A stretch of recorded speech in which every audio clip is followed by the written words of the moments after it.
Captain Velshaw stood in the observation dome of the council station, her forearms folded behind her back as she watched the stars. The message had arrived 3 days ago, and it still troubled her.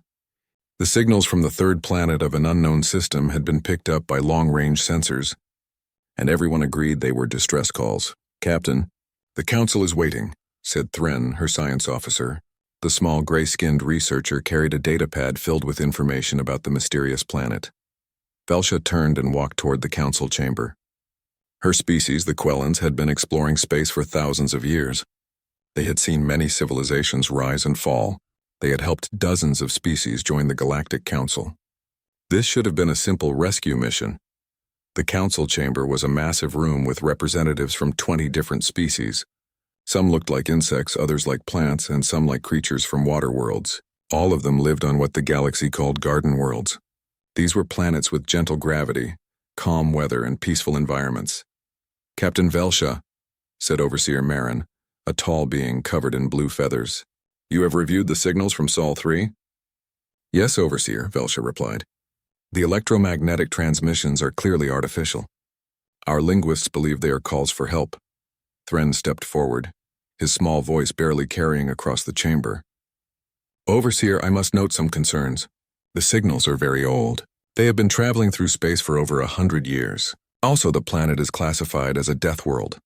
A wave of concerned sounds filled the chamber. Deathworlds were rare and dangerous. They had high gravity, aggressive animal life, extreme weather patterns, and deadly diseases. Most species avoided them completely. "A Deathworld?" asked Counselor Vreen, a reptilian delegate. "Then how could any civilization survive there long enough to send distress signals?" "That is unclear," Thren admitted. "The planet's gravity is nearly 3 times our standard. The atmosphere contains high levels of oxygen, which is extremely reactive. The star is a dangerous yellow dwarf that produces harmful radiation. By all logic, complex life should not exist there. Yet the signals prove it does," Marin said. "And if there are survivors, they need our help. Captain Velshaw, you will lead a humanitarian fleet of 12 vessels to Sol 3. You will make first contact, assess the situation, and evacuate any survivors if necessary." Velshaw bowed her head. "It will be done, Overseer." 2 weeks later, Velshaw stood on the bridge of her flagship, the Peaceful Dawn. Around her, 11 other council ships prepared for the journey. Each vessel was designed for humanitarian missions. They carried medical supplies, food, construction equipment, and shelters. They were not warships. The galaxy had been at peace for centuries. "Beginning jump sequence," announced the navigation officer. Space twisted and folded, and the fleet disappeared from council space. During the journey, Velsha studied everything they knew about Sol 3. The planet orbited its star at just the right distance for liquid water. It had one large moon, which was unusual. The signals they had picked up were strange. They contained sounds, images, and complex patterns. The linguists had translated some of it. "Listen to this," Thren said, playing one of the recordings. A human voice spoke in their translated language. "They're coming from above. We need reinforcements. Fall back to the defensive line." "Clearly a distress call," Velshaw said. "But Captain, there are thousands of these signals. They come in different formats and tell different stories. Some describe massive wars. Others describe disasters. Many show violence and destruction. What kind of civilization constantly broadcasts their suffering?" Velsha did not have an answer. She assumed the inhabitants of Sol 3 were documenting their struggles, hoping someone would hear and come to help. It made her sad. How terrible must their lives be, trapped on a death world with no way to escape. "We will save them," she said firmly. "Whatever they have endured, it ends when we arrive." The fleet emerged from their jump at the edge of the Sol system. Immediately, alarms began sounding. "Captain, we are detecting thousands of artificial objects in this system," the sensor officer shouted. Velsha stared at the display screen. The entire star system was filled with satellites, space stations, and debris. The third planet was surrounded by a network of orbital platforms. The large moon had structures covering its surface. "This cannot be right," Velsha whispered. "Deathworld survivors should not have this level of technology." "Captain, we are being scanned," the communications officer said. "Multiple sources. Very powerful sensors. Broadcast our peaceful intentions on all frequencies," Velsha ordered. "Tell them we received their distress calls. Tell them we are here to help." Minutes passed in tense silence. Then a response came. The voice was flat and emotionless, translated by their systems into something she could understand. Unknown vessels. You have entered restricted space. Identify yourselves immediately. Power down your weapons and prepare to be boarded for inspection. Velsha felt all 4 of her hearts skip a beat. Weapons? Her ships did not have weapons. And restricted space? These were supposed to be desperate survivors, not a military force. Send our identification, she said quickly. Explain that we are the Galactic Council. We came because of their distress signals. Another pause. Then the voice returned, and this time it sounded confused. Distress signals? What distress signals? Earth has sent no distress calls. You will hold position while we determine your intentions. Thren looked at Velsha with wide eyes. Captain, I am detecting ship signatures appearing around us. They were hidden somehow. We are surrounded. On the screen, dark shapes began to materialize. They were not the clean, curved vessels of Council design. These ships were brutal and angular, covered in armor plating and weapon ports. They looked like they were built for war. Velsha realized with growing horror that they had made a terrible mistake. These were not refugees waiting for rescue. This was something else entirely.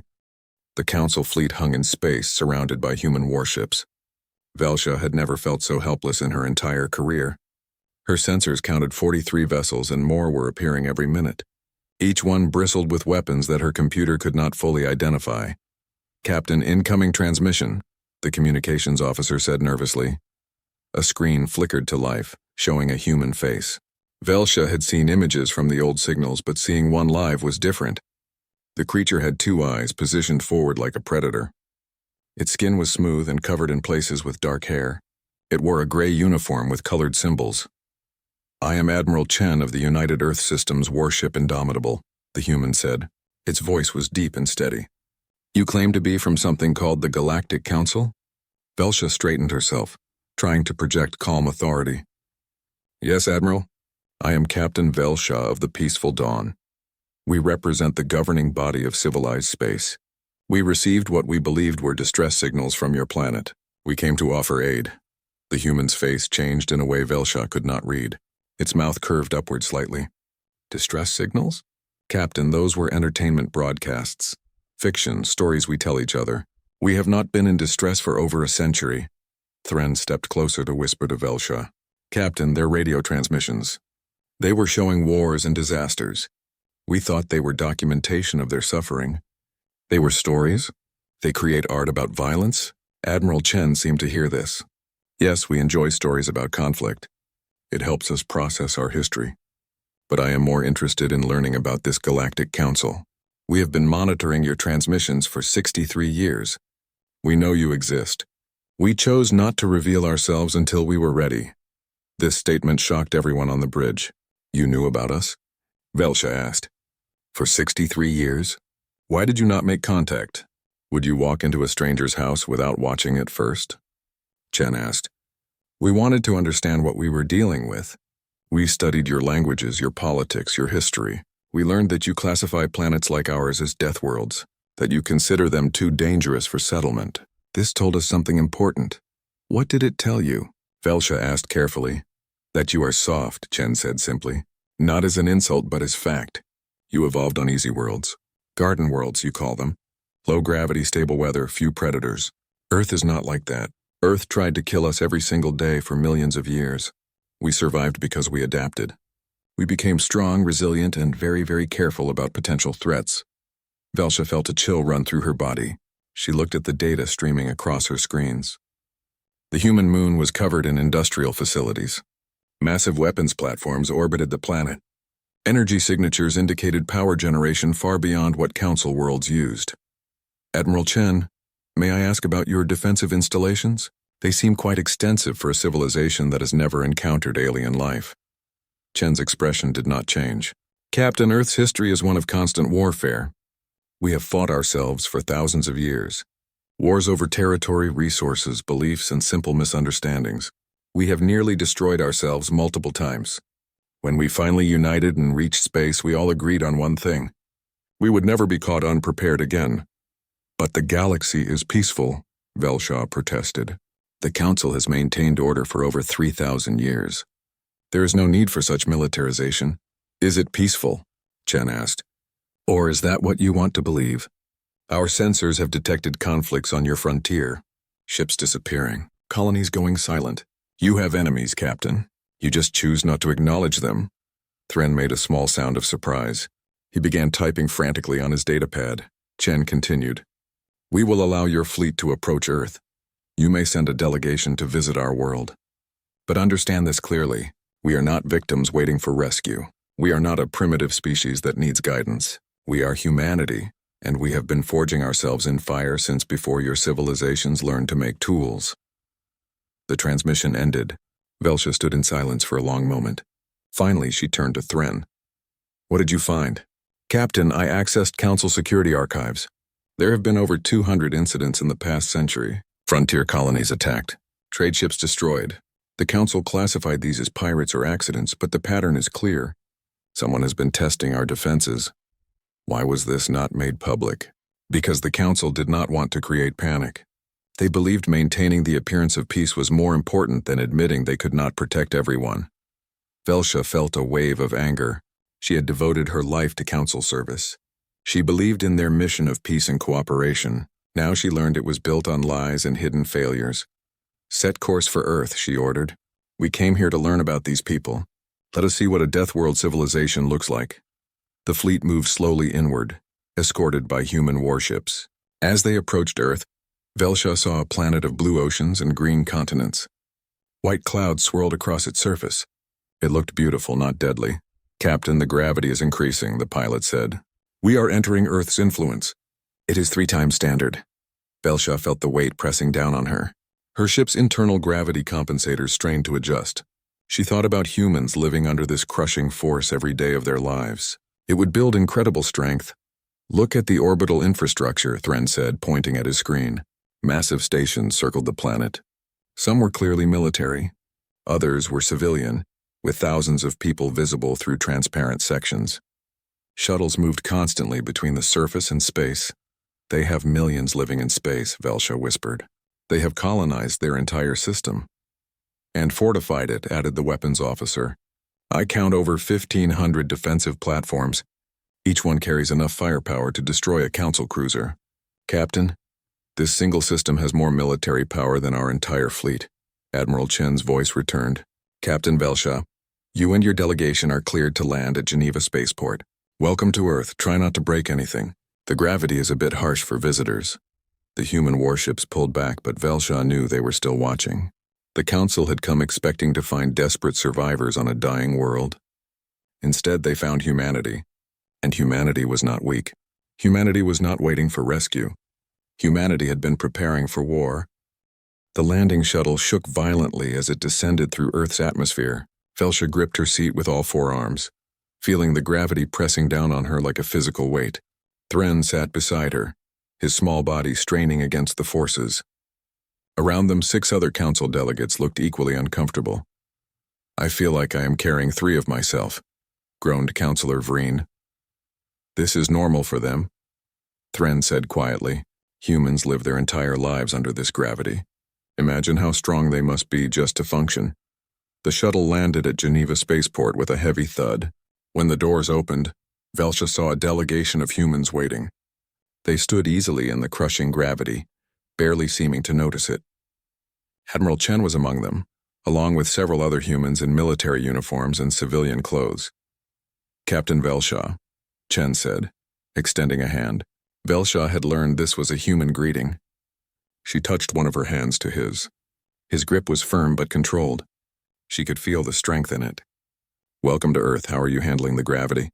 It is difficult, Velsha admitted. My species evolved on a world with gravity only 1/3 of this. We have prepared a section of the facility with gravity compensators for your comfort, Chen said. But first you expressed interest in seeing our fleet. We have arranged a tour of the Indomitable, if you are willing. Velsha wanted to refuse. The gravity was already exhausting her. But she had come to learn about humanity, and their military capabilities were clearly important to understand. I would be honored. They traveled in a ground vehicle to a massive launch facility. Velsha watched through the windows as they passed through the city of Geneva. Humans moved everywhere, walking under the crushing gravity as if it were nothing. Tall buildings reached toward the sky. The civilization was clearly advanced and thriving. Your world is beautiful, Velshaw said. It can be, Chen replied. It can also be deadly. In the past month, we had 3 major hurricanes, 2 earthquakes that killed thousands, and a volcano eruption. Earth gives life, but it also takes it. We have learned to build strong and prepare for disaster. The shuttle ride to the Indomitable was easier. In space, gravity was not an issue. But when Velshaw entered the human warship, she immediately felt uncomfortable. Everything about it was designed for function, not beauty. Pipes and cables ran along the walls. Doors were thick metal slabs. Every surface was reinforced. Your ship is very different from ours, Velshaw observed. Council ships are designed assuming nothing will go wrong, Chen said. Our ships are designed assuming everything will go wrong at the same time. Triple redundant systems. Armor thick enough to survive sustained bombardment. Weapons designed to destroy enemy vessels quickly and completely. They walked through corridors filled with human crew members. All of them moved with efficient purpose. Velshaw noticed how they watched the alien visitors carefully, but without fear. These were warriors, she realized. Trained and ready for combat. Chen led them to a large room filled with displays and control stations. This is our combat information center. From here we coordinate fleet actions. He gestured to a screen showing the Sol system. We currently have 246 warships active. Another 800 in reserve. All of them are ready to launch within 6 hours. Counselor Vreen made a choking sound. Over 1,000 warships? For what purpose? You have never encountered hostile aliens. We have encountered hostile humans, Chen said. Our history is filled with wars. World wars that killed hundreds of millions. We developed weapons that could destroy our entire civilization. Nuclear bombs, biological weapons, chemical agents. We nearly ended ourselves several times. But you have peace now, Velshaw said. Why maintain such a military? Chen looked at her with those forward-facing predator eyes. Because peace is not the natural state of the universe, Captain. Peace is what you have when you are strong enough that no one dares attack you. We achieved global peace after our last world war 70 years ago. You know why? Because everyone had nuclear weapons. If one nation attacked another, both would be destroyed. We called it mutually assured destruction. It worked. Thren was furiously taking notes. Admiral, your species used the threat of complete annihilation to achieve peace? That is horrifying. Yes, Chen agreed. It is, but it worked. And when we reached space, we applied the same principle. We built a fleet strong enough that attacking Earth would be suicide. Not because we want war, because we want to ensure war never comes to our home. They continued the tour. Chen showed them the weapon systems. Railguns that fired projectiles at incredible speeds. Missile pods carrying nuclear warheads. Energy weapons based on focused lasers. Point defense systems designed to shoot down incoming attacks. This is a weapons room, Chen said, opening a door. Inside were rows of rifles, body armor, and equipment. Every member of our crew is trained for combat. If our ship is boarded, we fight room by room. We never surrender. Velshaw felt sick. Council ships had security personnel, but the idea of the entire crew fighting to the death was unthinkable. You would die rather than surrender? We would die rather than let our ship and technology fall into enemy hands, Chen corrected. But we would make the enemy pay dearly for every meter they advance. That is the human way. We do not go quietly. Later they gathered in a conference room. Human representatives from different parts of Earth had joined them. Scientists, politicians, military leaders. Chen introduced them all. We have prepared a proposal for the Galactic Council, Chen said. He displayed a document on the screen. Humanity requests recognition as an independent civilization. We do not wish to join the Council. We wish to form an alliance. We offer military protection in exchange for technology sharing and trade agreements. Military protection? Velshaw asked. The Council does not need military protection. A human woman named Director Zhao spoke up. She was in charge of Earth's intelligence services. Captain, we have been intercepting and decoding galactic communications for decades. We know about the attacks on your frontier colonies. We know about the Vareth Dominion. We know the Council has been losing badly in every engagement. The Council delegates all began talking at once. Velshaw raised her hands for silence. How do you know about the Varath? That information is classified. Your encryption is good but not perfect, Zhao said. We broke it 12 years ago. We have been monitoring Varath movements. We know they are aggressive, expansionist, and technologically advanced. We also know the Council cannot stop them. Thren looked at Velshaw with desperation in his eyes. The little researcher had been digging through archives. Now it all made sense. Chen leaned forward. Here is what we propose. Humanity will defend Council frontier worlds from Vareth attacks. We will share our military technology and tactics. In exchange, you share your medical technology, your understanding of different alien biologies, and your faster-than-light travel systems. Why would you help us? Velshaw asked. Because the Vareth will not stop at Council space, Chen said simply. Eventually they will come for Earth. When they do, we will be ready. But it would be better if we stop them before they reach our doorstep. And humans have always been good at war. Let us do what we do best. Velshaw looked at the document. It was not a surrender. It was not even submission. It was humanity announcing itself to the galaxy on their own terms. Strong, prepared, and ready to fight. The Deathworld had produced exactly what it should have. Survivors who refused to be victims. The council chamber was in chaos. Velshaw had returned from Earth 3 days ago, and the debate had not stopped since. Representatives from dozens of species argued about what to do with humanity. Some wanted to embrace them. Others wanted to quarantine the Sol system and pretend humans did not exist. They are dangerous, shouted Ambassador Krell, an insect-like being from the hive worlds. Their entire civilization is built around warfare. They celebrate violence in their entertainment. They teach their children about weapons and combat. This is not normal. Normal for who? Velshaw found herself arguing. They evolved on a death world. Everything on Earth is dangerous. Animals that hunt in packs. Diseases that spread rapidly. Weather systems that can destroy cities. Humans survive by becoming the most dangerous thing on their planet. We cannot judge them by our standards. Overseer Marin raised his wings for silence. The question before us is simple. Do we accept humanity's proposal for an alliance? Or do we reject it and risk making them an enemy? Counselor Vreen, who had also visited Earth, spoke carefully. I believe we must consider the information they shared about the Vareth Dominion. If humans truly have been monitoring Vareth movements, their intelligence could be valuable. Thren stood up, his small frame shaking slightly. He was not normally one to speak in the full council, but he had spent days reviewing the data they brought back. Esteemed council members, I have analyzed the human proposal in detail. I have also investigated the classified reports about frontier attacks. The humans are correct. We are losing against the Vareth. A wave of shocked murmurs filled the chamber. Several counselors tried to shout Thren down, but Marin silenced them. Explain yourself, science officer. Thren projected data onto the main screen. In the past 10 years, we have lost 43 colonies to Vareth attacks. Over 6 million council citizens have disappeared or been killed. We have sent military fleets to respond, but they have been destroyed in every engagement. The council has been hiding this information to prevent panic. This is classified information, someone shouted. It is also true, Thren responded firmly. The Vareth are winning because we do not know how to fight. Our species evolved on peaceful worlds. We have not had significant wars in thousands of years. Our military is designed for peacekeeping and patrol duties. The Vareth are conquerors. They understand violence. And now we face them with inadequate preparation. Marin looked troubled. What do you propose? I propose we accept humanity's alliance, Thren said.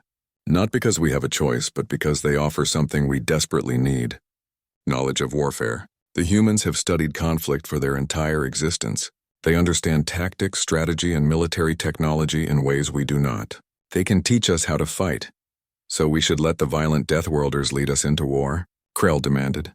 They are not leading us into war, Velshaw said. We are already at war. We have simply been pretending otherwise. The debate continued for hours. Finally, Marin called for a vote. The result was close, but the decision was made. The council would send a delegation back to Earth with a counter-proposal. They would accept an alliance, but they demanded conditions. Humanity must share all information about the Vareth. They must agree to council oversight of any military actions, and they must disarm part of their fleet as a show of good faith. Velshaw knew immediately that humans would reject the last condition. She was right. 3 weeks later, she stood again on the bridge of the Indomitable, facing Admiral Chen. The human's expression was hard. You want us to disarm? Chen said. After we explained why we built our fleet? After we showed you the threats you face? The council finds your military force intimidating, Velshaw said carefully. They fear what humanity might do with such power. They should fear what the Vareth will do if we do not have such power, Chen replied. Captain, let me be clear. Humanity will not disarm. Not now, not ever. We learned through blood and suffering that weakness invites attack. We will remain strong. Then there can be no alliance, Velsha said sadly. The Council will not agree to partner with a heavily militarized species that refuses oversight. Chen was quiet for a moment. Then he pulled up a star map. Captain, do you see this region? This is Vareth space. These dots are their known military installations. We have been tracking their fleet movements for 8 years. They are preparing for a major offensive. He zoomed in on one section. This is the outer rim of Council space. 7 colonies, population total of 4 million. The Vareth fleet is moving toward this region. They will attack within the next 3 months. How do you know this? Because we intercepted their communications. We decoded their battle plans. We have been trying to warn you, but the Council refused to believe the threat was this serious. Chen looked at her directly. Captain, in 3 months, 4 million Council citizens will die unless someone stops that fleet. Your military cannot do it. You do not have the ships, the training, or the understanding of combat necessary to win. Velsha felt cold. What are you suggesting? I am suggesting that humanity will defend those colonies whether the Council approves or not, Chen said. We will not stand by and watch millions die when we have the power to prevent it. If the Council wants to court-martial us afterward, they can try. But those people will be alive to see it happen. You would go to war without Council authorization. We would go to war to save lives, Chen corrected. There is a difference. Captain, I know the Council fears us. I understand why. We are different. We are aggressive. We are militaristic, but we are also capable of compassion. Every human knows what it means to lose someone to violence. We do not want to see others suffer that way. If we can prevent it. Velsha thought about her conversation with Thren during the long journey back to Earth. The little scientist had said something that stuck with her. Humans are not monsters. They are survivors who never forgot how to fight. We should learn from them, not fear them. If humanity acts without Council approval, it will cause a crisis, Velsha said. Then convince your Council to approve it, Chen said. We will give you 2 weeks. After that, we move with or without permission. Those colonies will not be sacrificed because of political cowardice. Velsha returned to Council space with a new message. A warning. Humanity would act to defend Council citizens from the Varath. The question was whether the Council would support them or oppose them. The debate was fierce. But then something happened that changed everything. A frontier colony sent a distress call. Varath ships had appeared in orbit. They were landing ground forces. The colonists were being rounded up and taken prisoner. The Council sent their nearest military fleet to respond. It arrived 12 hours later. The Varath destroyed the Council fleet in 43 minutes. Then they resumed their occupation of the colony. 200,000 citizens disappeared into Varath prison ships. The news spread across Council space. Fear and anger erupted. Citizens demanded action. They demanded protection. They demanded answers about why the military had failed so completely. In the Council chamber, Marin stood before the gathered representatives. His blue feathers were ruffled with stress. The situation is clear. We cannot defend our people against the Varath with our current capabilities. Humanity has offered to help. I call for an emergency vote. Do we accept their alliance on their terms and allow them to act in defense of Council space? This time, the vote was not close. It was nearly unanimous. The galaxy had finally accepted what Velsha learned on Earth. Sometimes to maintain peace, you need to be ready for war, and humanity had been ready for a very long time. The Varath Dominion had been expanding for 200 years. They conquered worlds through superior technology and ruthless tactics. They had faced the Galactic Council's military forces and found them weak. Poorly trained, badly equipped, and with no understanding of real warfare, the Council was easy prey. Commander Jacques stood on the bridge of his flagship, the Eternal Conquest. Around him, 73 Varath warships prepared to jump into the Sol system. Intelligence reported that the humans had made an alliance with the Council. This was unacceptable. The humans would need to be taught their place. The Council has allied with a Deathworld species, Jacques said to his officers. This means nothing. Deathworlders are rare because they rarely achieve space travel. They destroy themselves first. These humans survived, but survival does not equal strength. We outnumber their fleet. We will destroy them quickly. The Varath believed in overwhelming force. Their ships were powerful, with energy shields that could absorb tremendous damage. Their weapons could punch through most armor. They had crushed every opponent they faced. These humans would be no different. "Jump initiated," announced the navigation officer. The Varath fleet appeared at the edge of the Sol system. Immediately, their sensors detected the human defensive network. It was more extensive than intelligence had suggested. Hundreds of platforms, satellites, and weapon stations orbited throughout the system. "Launch probe drones," Zach ordered. "Map their defenses." Before the probes could launch, alarms began sounding. Human ships were appearing all around them. They had been hiding somehow, using stealth systems the Varath had not anticipated. "Report," Jacques demanded. "Sir, we count 64 human vessels." "They are moving to surround our formation," Jacques laughed. 64 against 73? They doom themselves. All ships battle formation. Target the nearest human vessels and fire at will. The Varath fleet moved smoothly into combat positions. They were experienced warriors. They had done this hundreds of times before. Energy weapons charged. Missiles loaded. Shields strengthened. The human fleet did not retreat. They accelerated forward, charging directly at the Varath formation. "They are attacking? With fewer ships?" Jacques was confused.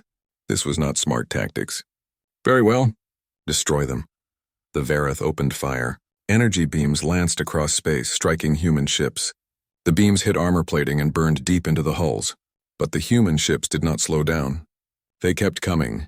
"Sir, their armor is incredibly thick. Our weapons are not penetrating efficiently. Focus fire. Concentrate on individual targets," Zach ordered. The Varath fleet poured weapons fire into the lead human ship. It took tremendous damage. Armor melted. Sections exploded. But it still kept coming, and then it fired back. What emerged from the human ship was not energy weapons or missiles. It was a solid projectile moving at incredible speed, a railgun slug weighing several tons, accelerated to a fraction of light speed. The projectile hit a Varath cruiser's shields. The shields held for exactly 2 microseconds before failing. The slug punched through the ship's hull, through the interior and out the other side. The ship broke in half and exploded. "What was that?" Zach shouted. "Kinetic weapon!" "They are using physical projectiles." More human ships fired. More railgun slugs tore through Varath vessels. The shields, designed to stop energy weapons, were nearly useless against solid mass moving at such velocity. 3 more ships exploded. "Return fire. Concentrate all weapons on their lead vessels." The Varath fleet poured everything they had into the attacking humans.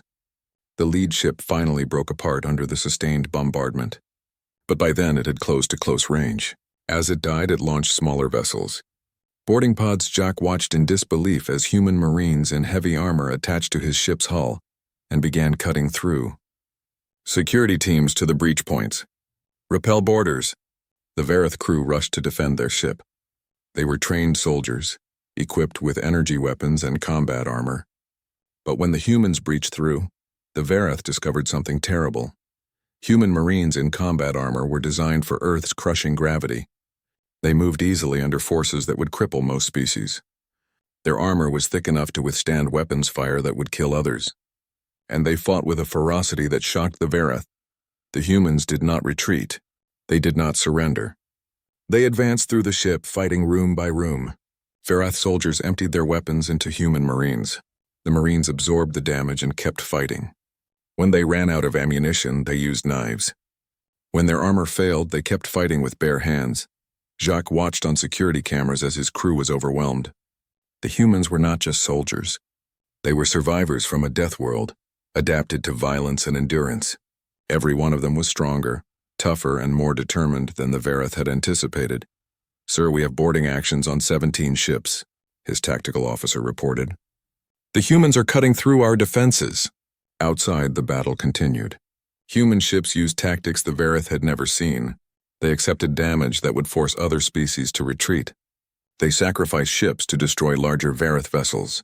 They deployed nuclear mines that detonated among the Varath formation. "They fight like madmen," someone shouted. That was when Admiral Chen's voice broadcast across all channels. Every Varath ship received the transmission. Every Council observer monitoring the battle heard it.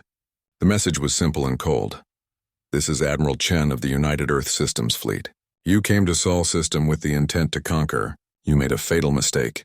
Humans do not surrender. Humans do not break. We have fought ourselves for millions of years. We have survived ice ages, plagues, world wars, and our own worst impulses. We are the species that Earth could not kill. What made you think you could? Jacques watched as another 3 of his ships exploded. Human boarding parties had reached engineering sections and detonated the reactors. His fleet was being torn apart not by superior technology, but by superior will to fight.